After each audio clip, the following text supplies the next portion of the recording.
The year I turned 18, my parents were in a car accident.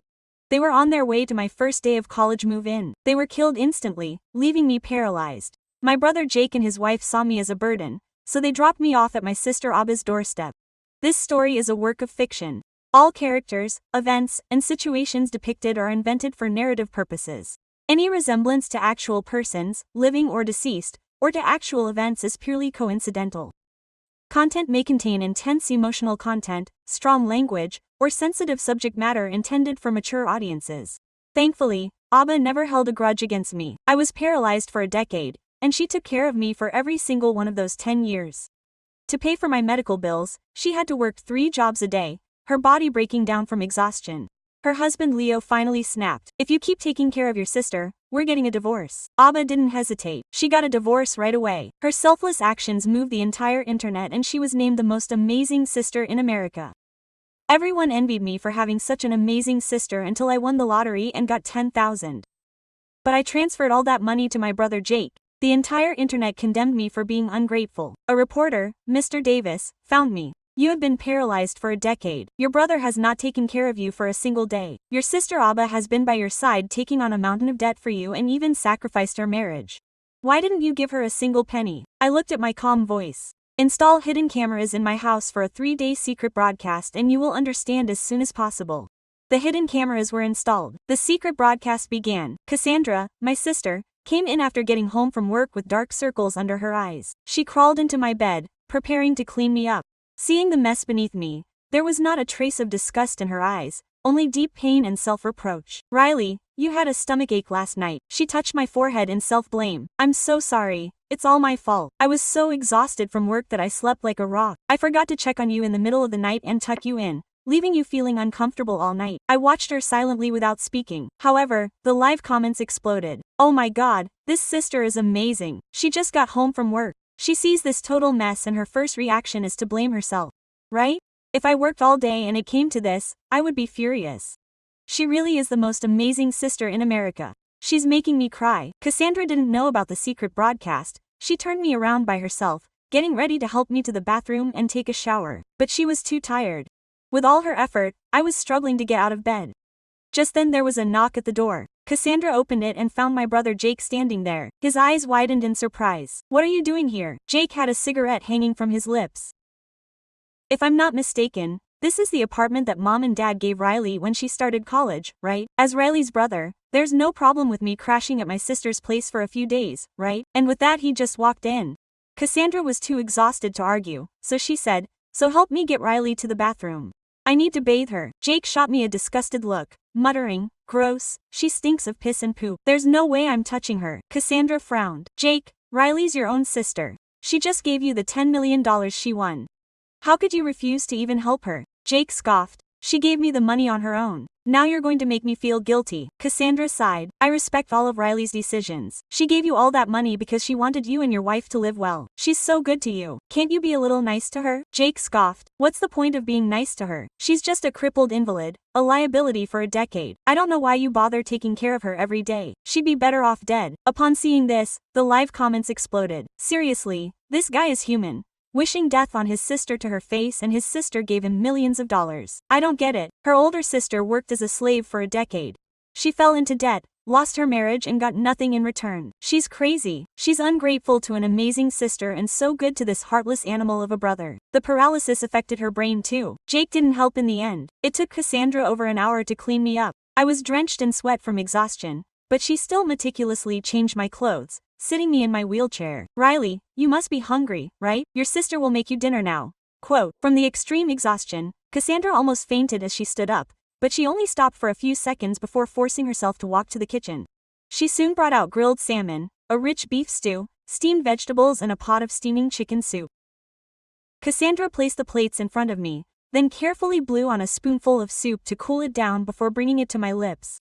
"Riley, this soup is made with fresh organic chicken that I specifically bought from a local farm. You always loved it when you were little. Try some." I turned my head away, my voice cold. "I don't want to eat." Cassandra's eyes filled with concern. "Riley, you already have an upset stomach. If you don't eat something to regain your strength, your body won't be able to handle it." I looked at her, my tone distant. "I have no appetite." Then I looked at Jake, who was sprawled on the couch with his phone, and said softly, "Jake, I want that cupcake on the coffee table. Jake didn't even look up as he said impatiently, I bought it for myself.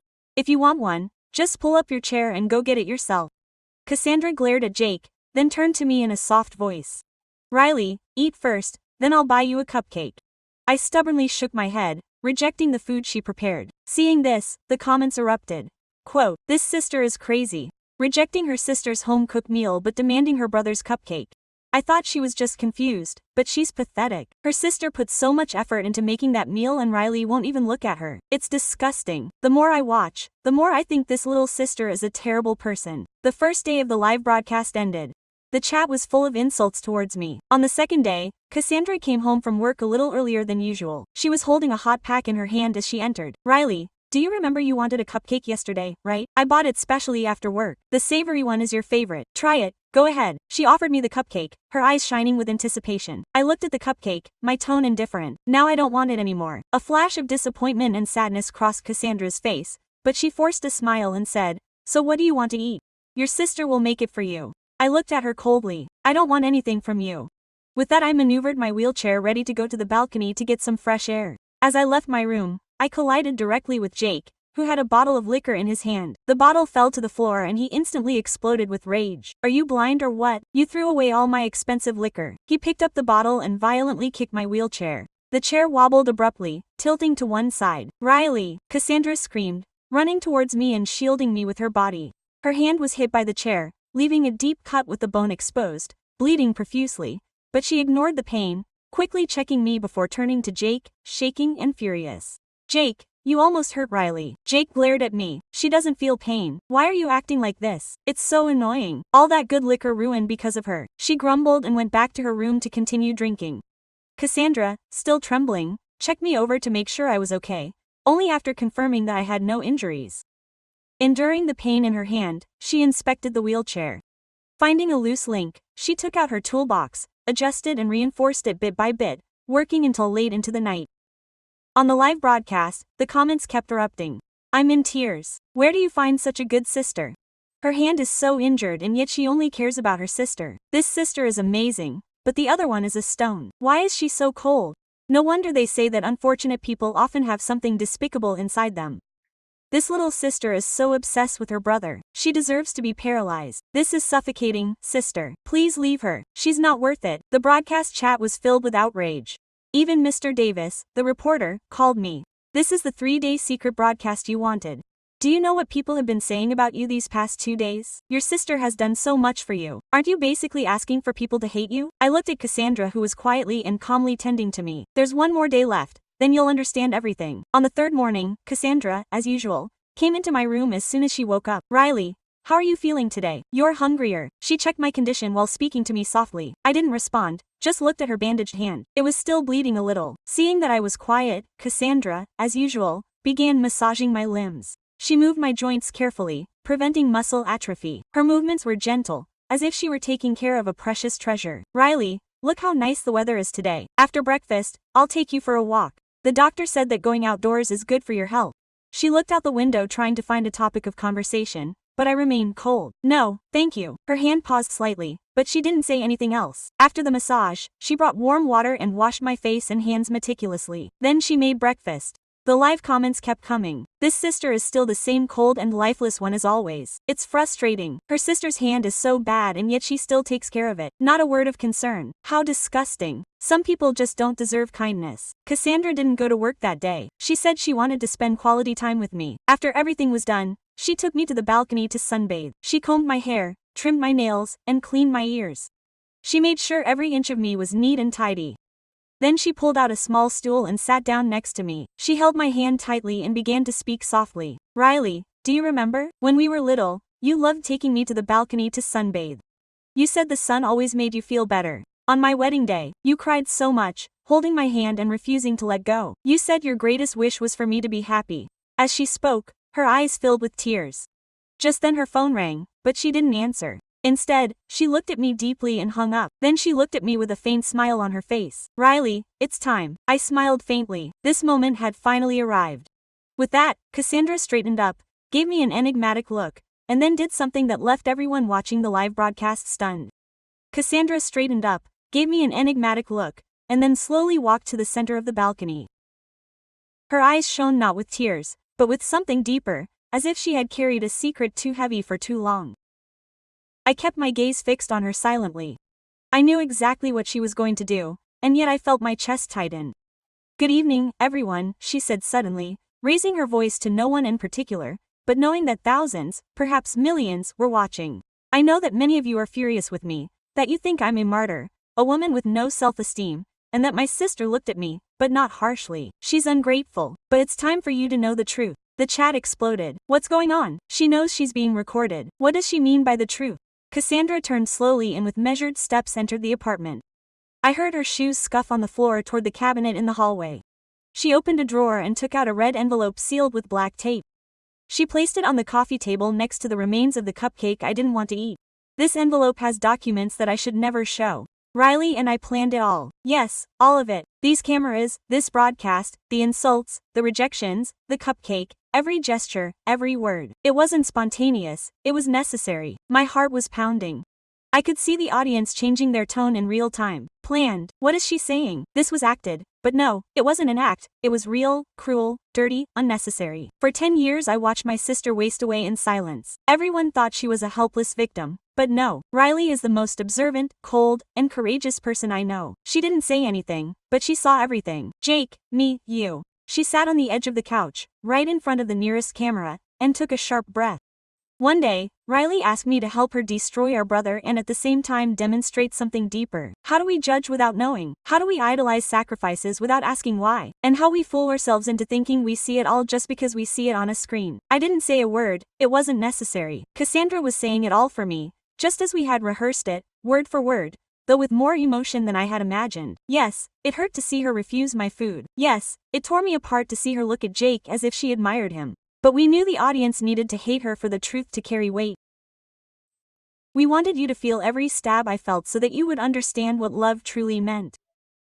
She took the envelope and held it up to the camera. Her hand was shaking.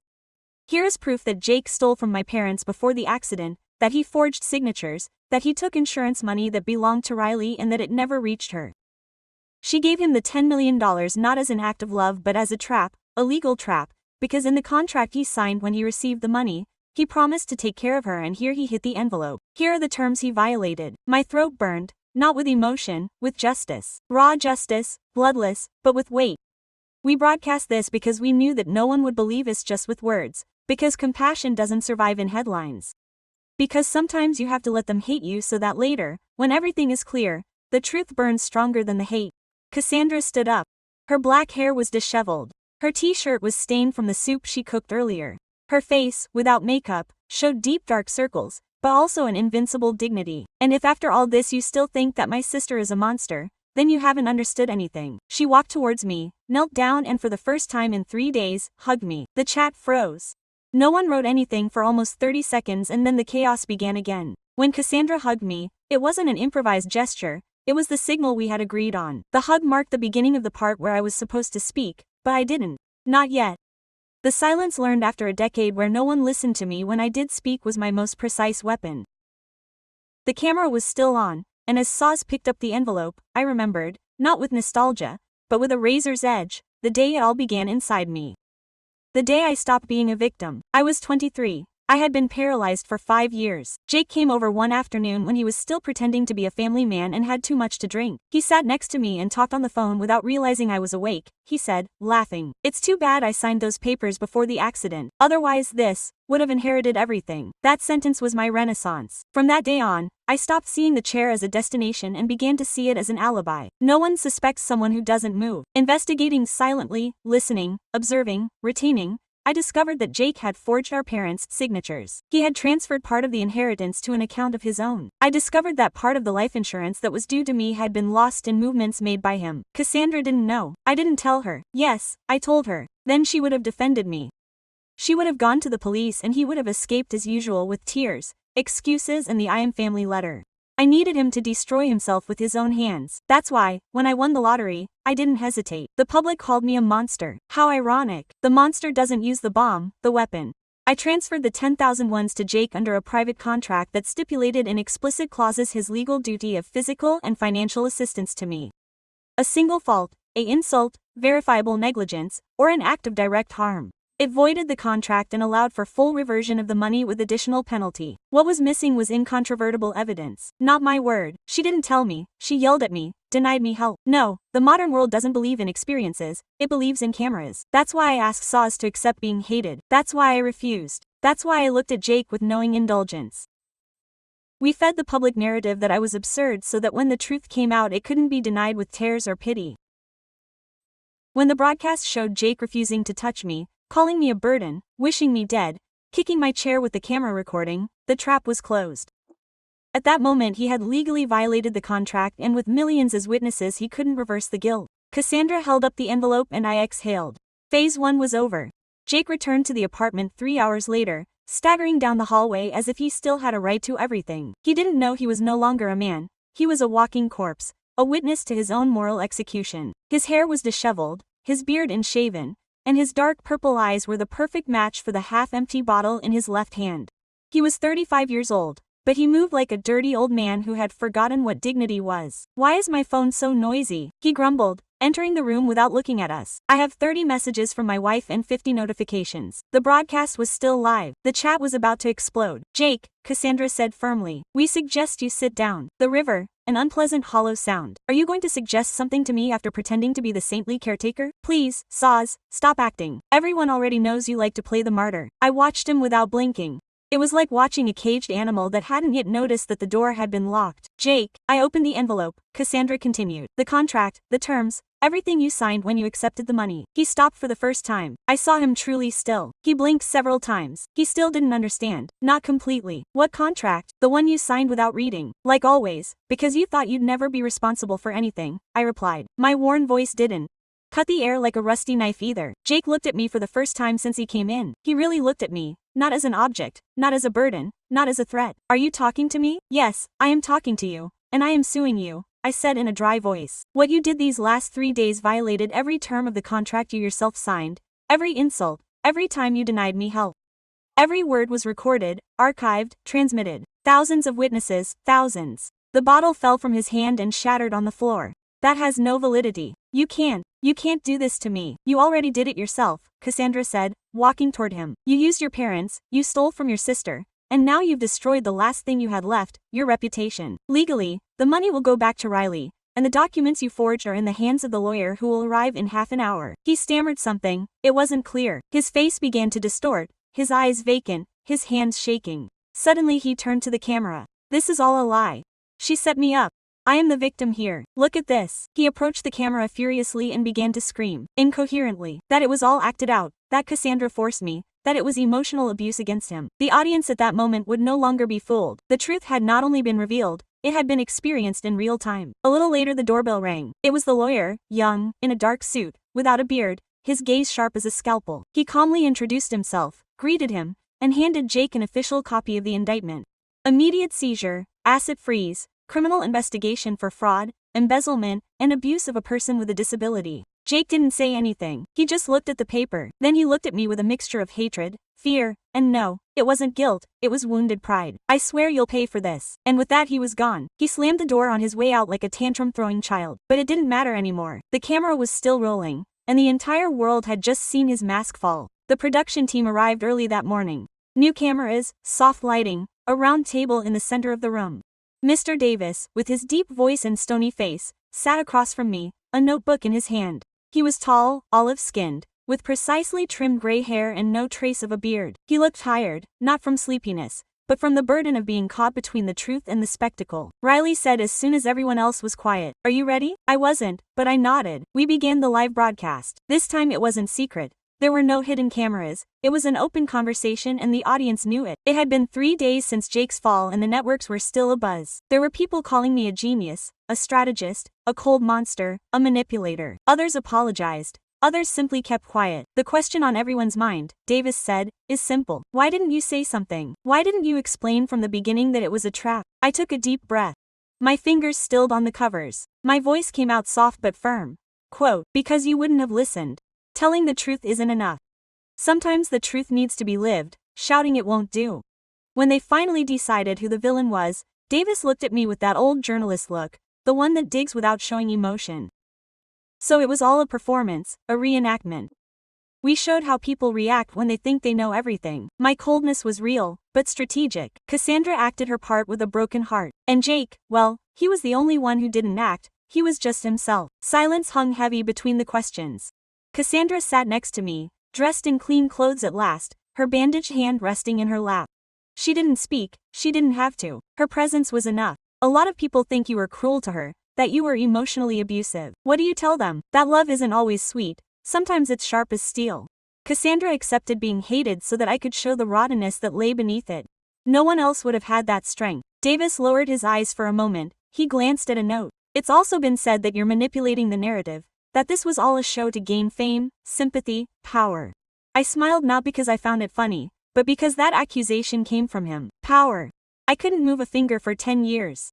All I wanted was for my voice to be heard without having to scream. I'm not looking for fame, I'm looking for balance. Cassandra then intervened for the first time. People don't know what it's like to take care of someone every day, to see them suffer and still see them stronger than you. Riley saved me in her own way, even if they didn't understand it, even if I didn't understand it myself at first. David sighed, put his notebook away. His next sentence wasn't for the audience. This goes beyond what I usually cover. It's human, brutally human. He looked at me one last time. Do you regret anything? Waiting so long, the interview ended without applause. It didn't need an ovation, it needed digestion. The audience didn't explode like before. Many fell silent. A silence slow, thoughtful. It was the silence I had been waiting for 10 years. After the interview, all was silence, a silence so deep that I could feel it in my bones, even though my own bones no longer responded to me. Cassandra didn't say anything when the lights of the technical equipment went out. She just looked at me with a tense, brittle smile, like a string that was stretched too far and would give way at any moment. I'm going to take a shower, she said, barely audible. I watched her walk slowly to the bathroom, dragging one foot without noticing it. Her back, always straight, now curved as if she were carrying something invisible. An hour later, she hadn't come out. I pressed the help button next to my chair and called the building. The doorman came up with a copy of the key, worried. When he opened the bathroom door, he found her sitting on the floor with the water still running. She was still wearing her interview clothes. Her body was shaking, her lips were purple. I can't feel my hands, she whispered when I approached with the help of the doorman. We called 911. The hospital was white and cold. The fluorescent lights bounced off the hallways like soulless echoes. They put me in a nearby room while they examined Cassandra. There was nothing I could do but wait. I hate waiting. I hate being still. I hate being dependent. A young doctor in his early 30s, with fair skin, light brown hair, and a serene expression, approached. He had a very thin beard, barely a shadow over his jaw. Immediate family? He asked me. I nodded. Her body is collapsing from chronic fatigue.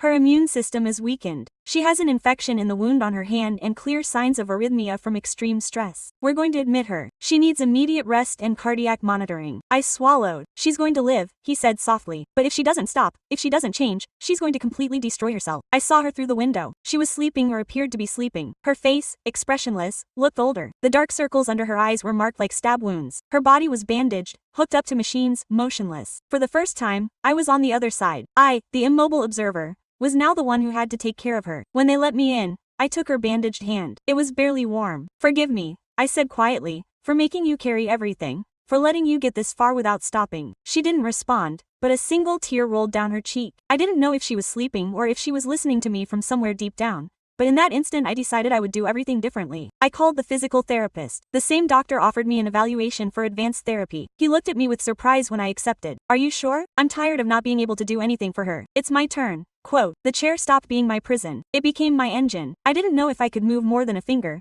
but for the first time in years, I would try. The next morning, the hospital smelled of disinfectant and routine. The hallway where Cassandra was hospitalized seemed suspended in a parallel time, one where the hours stood still and the clocks only beat to the rhythm of the heart monitors. I was in the waiting room with my chair by the window when a familiar figure walked through the door. I didn't recognize him at first. His face was the same, but the years had reshaped it. He was no longer the thin, nervous boy he had been before. Now he was more corpulent, with broad shoulders under a well-ironed white shirt. His skin was light brown, his black hair was pulled back in a low ponytail, and he wore a neat, perfectly trimmed beard. It was obvious that he slept little, but there was a calm in his expression, as if he worked amidst the chaos with a peace that came from within. Our eyes met and there was no doubt. Riley said, smiling, "It's been so long." I smiled too, as if my muscles remembered something my body had already forgotten. "It doesn't smell like mint anymore." The river. That laugh, warm and disarming, went through me like a gust of something lost and good. I've been working here for 2 years, he explained, coming closer. I saw Cassandra's report and, well, when I read her last name, it seemed impossible that it was her. Then I saw you and it all made sense. How is she delicate but alive? He nodded, looking out the window for a second. There was something in his gaze that wasn't just medical concern, it was personal. I loved her, you know? He said it without drama, like someone mentioning a street he used to walk. I know, I replied. It wasn't enough. I was very young then, insecure. I thought that love was enough to sustain everything. But she was carrying too much, even before you. She still carries more than she should, I said, lowering my voice. But this time I'm going to change that. He looked at me again with a new expression, as if he were rediscovering me. His eyes, large. Have you considered motor therapy? He asked. I've decided to start with you. With you? He paused for a second, then smiled. It would be an honor. But I warn you, I'm not gentle when I work. I'm demanding, even with stubborn patients who silently plot legal vendettas. Quote, I laughed. The sound surprised me. It had been so long since I'd laughed like that from the inside. He crouched down so our faces were level. May I say something that perhaps you shouldn't hear? Always. You're brilliant, Riley. But inside you carry an exhaustion so deep that sometimes you don't realize you're still alive. Let's awaken what's left. Everything you haven't used yet. Quote, he said it without empty promise, without condescension. I was moved, but I didn't cry. Not yet. Cassandra woke up that afternoon. She was weak, but her eyes filled with surprise when she saw Noah enter with an exercise chart in his hand. I can't believe it, Noah murmured. Hey, Saz, I hope you still hate getting up early because we're training early. She laughed, her eyes watering. I just watched. Finally, something was opening up, something human, something good. 2 weeks later, the story was still exploding like wildfire on social media. The documentary that Davis's team had started to assemble from the clips from the broadcast was already in the editing phase. People were talking about nothing else. The public trial had changed direction. Now the questions were different. How had we not seen this sooner? Why did it take this long? Who are we to judge from behind a screen? Jake, meanwhile, was tracked down at a cheap hotel on the outskirts of town. When he was arrested, he had been wearing the same clothes he had been wearing for days, and his face was covered in red spots from stress and alcohol. It didn't take long for the images to go viral. He was no longer the benefited brother, but the symbol of opportunism and contempt. His face became a meme, his name a scorn. But that didn't bring me satisfaction, only emptiness. I didn't want to destroy him, I wanted to stop him. For him to stop hurting anyone else. For him to stop contaminating the memory of our parents, of our childhood. Somewhere inside me, I still wished he had loved me. Cassandra watched everything from her room on her tablet while Noah took her blood pressure.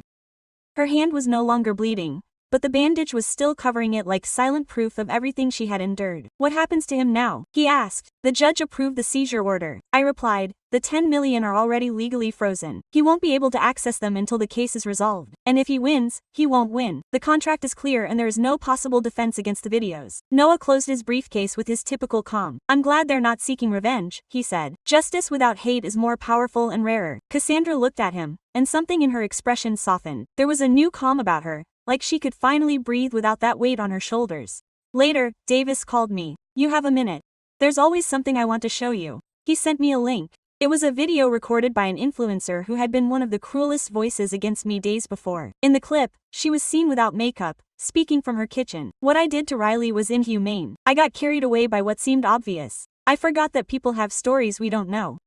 Today, I want to apologize not only to her, but to everyone I ever judged from the comfort of a screen. I finished watching it and fell silent. The truth can be slow, Davis said on the other end of the phone. But it doesn't always come late. I thanked him. I hung up. Then I posted a single sentence on my profile. Sometimes you need the world to hate you so that it learns to see with open eyes.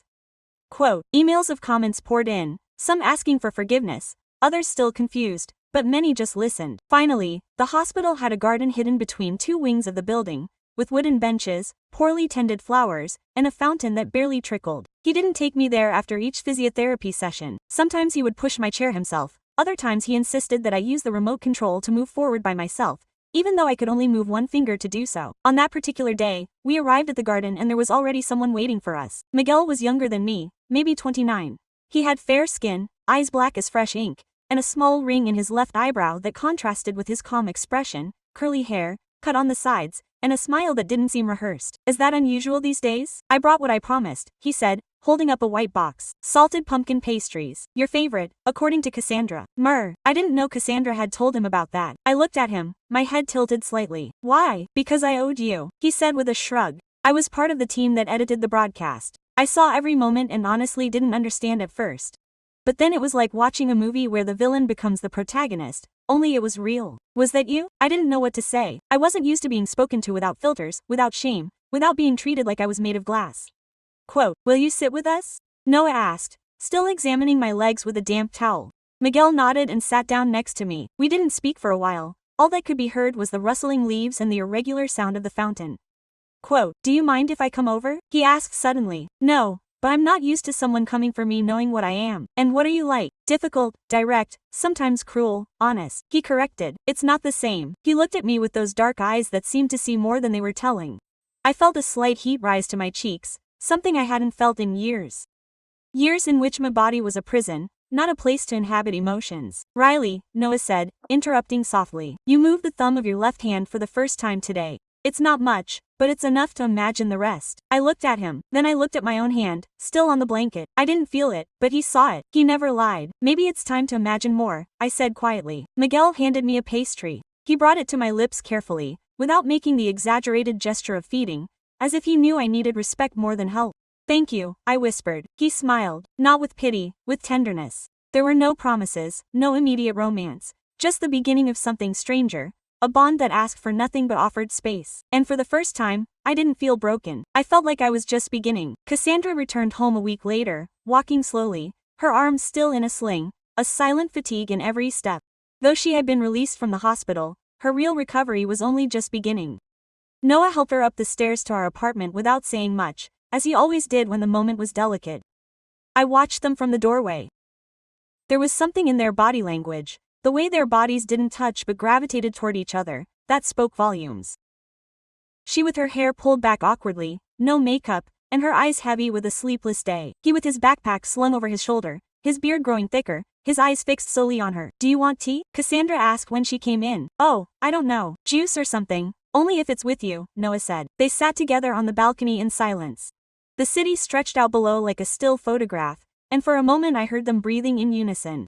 It wasn't something that could be forced, it wasn't a dramatic reconciliation, it was natural, like two pieces that after many years of being lost fit together again without making a sound. I stayed inside, giving him space, but I listened to the conversation. "You didn't have to stay," Cassandra said without looking at him. "I already left once," he replied. "I don't intend to repeat that mistake. I'm not the same. I'm tired, more broken than before. And you think I'm looking for a perfect woman? I'm looking for someone who knows how to love even when everything hurts. And you taught me that." Silence. Only the distant sound of traffic, the whistle of a motorbike passing by quickly. "The day I married Leo, I cried in the church bathroom," she confessed in a hoarse voice. "Not because I didn't want to, but because it wasn't you." "I cried too," Noah said, "but I don't regret it. We learned, we grew, and maybe now is the right time." She looked at him. He reached out his good hand and brushed her cheek. The kiss was brief, without artifice, a gentle touch between two people who no longer needed to prove anything. Later, Cassandra sat down with me on the couch. She looked at me and her eyes shone in a way I hadn't seen in a long time. They shone with peace. "You know," she said, "I've started writing a book about what? About you, about us. But it's not a story of victims or martyrs. It's called In the Shadow of the Chair and it's a story of love. Real love, the kind that stays when everything else falls away." I smiled, not because of what he said, but because of how he said it, because at last my sister wasn't just taking care of me, she was creating, she was dreaming, she was alive again. A year later, the sunlight streamed in through the window as warmly as ever, but something in me had changed forever. I couldn't walk, not completely, but my arms responded, my fingers too. And although every movement was difficult as if gravity hated me, I was no longer a prisoner of my body, I was an inhabitant. Miguel pushed my chair through the park, just on the edge of sunset. He wore a dark blue jacket, his hair shorter now, without the ring in his eyebrow, but with the same deep, curious, kind gaze. In the last year he never stopped coming, he never asked me anything I wasn't ready to answer, he never offered me pity, only presence. "Do you mind if we take one more walk before we come back?" he asked. "I mind if we don't." He smiled. We walked around the artificial lake. There were children running around, an old man feeding pigeons, and a couple taking selfies with more enthusiasm than love. Everything moved at its own pace. Everything seemed stable. We returned to the apartment at dusk.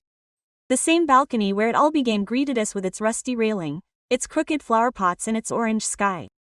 Cassandra was sitting on the edge with her laptop on her knees. She was wearing a simple white blouse, her hair loose for the first time in a long time and a calm smile. "So," I asked. "I sent it to the publisher this morning," she said, closing the laptop. "They said they loved it. It will be out in print in the fall." Quote, I was silent for a moment, digesting the idea. My story, hers, ours. Printed with a name and surname. Not to go viral, to stay. Miguel placed a blanket over my legs. The October air was already beginning to bite. What about you? He asked me quietly. What do you want to do now? I looked toward the horizon. The sun was setting slowly, as if it knew it was its turn to say goodbye. I didn't have a clear answer. For once, I didn't have a master plan.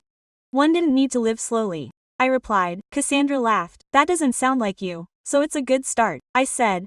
The three of us sat there sharing silence, in peace, without urgency. Jake was still in pretrial detention. His lawyers tried to negotiate, but the contract was unbeatable, the evidence incontestable. And I, finally, wasn't thinking about him. The world no longer talked about me every day. There was another scandal, another controversy, but that was okay. Anonymity is also a form of freedom. Miguel took my hand. His touch was soft, slow, without expectation. What are you thinking? He whispered. I looked at him, then at the sky, then at Cassandra, who was sleeping, leaning against the balcony wall. I'm thinking that I wasn't ungrateful. I just needed to be heard with my eyes.